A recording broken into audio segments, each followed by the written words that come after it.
আজকের রেসিপি নিরামিষ roll cake.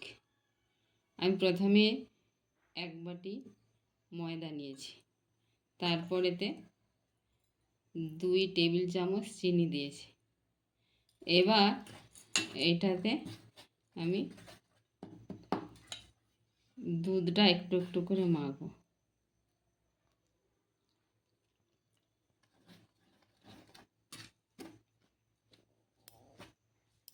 এক টেবিল চামচ সাদা তেল দিয়ে দিলাম। এবারে ফাটতে থাকবো, পাতলা মতো করতে হবে।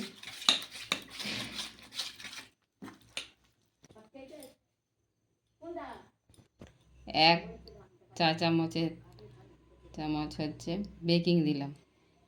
বেকিং 1 ফোঁটা ভ্যানিলা এসেন্স, এটাকে মাখিয়ে নেব।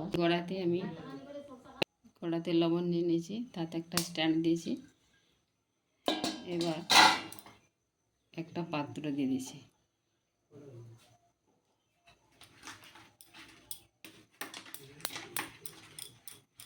আমার এটা হয়ে গেছে, এটা আমার হয়ে গেছে প্রায় পাতলা পাতলা। একটু সাদা তেল মেখে নিয়েছি যাতে কেকটা তাড়াতাড়ি উঠে যায়।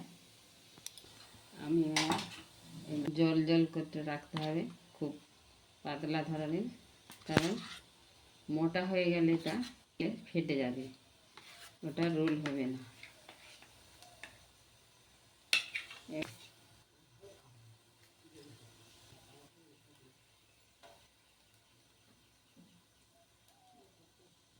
ঢেকে দিচ্ছি।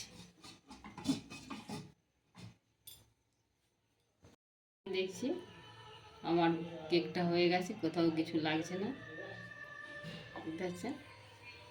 এবার আমি এটাকে তুলে নেব। আমি এটাতে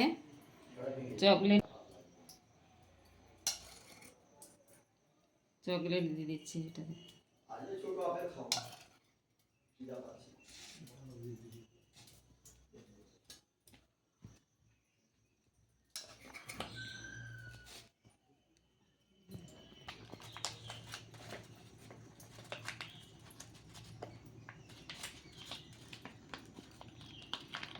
মোড়া হয়ে গেছে। এবার আমি এটাকে 15 মিনিট রেখে দেবো। ফ্রিজেও রাখতে পারেন, এমনিও রেখে দিতে পারেন। এই অবস্থায় 15 মিনিট আপনারা পারলে করে দেখবেন। এটি বাচ্চাদেরকে টিফিন দেওয়া যাবে চটপট করে, খুব তাড়াতাড়ি অতি সহজে হয়ে যাবে। দেখুন কত সুন্দর হয়েছে কালারটা, আর খেতেও খুব সুস্বাদু, খুব কম খরচে, কম সময়ে।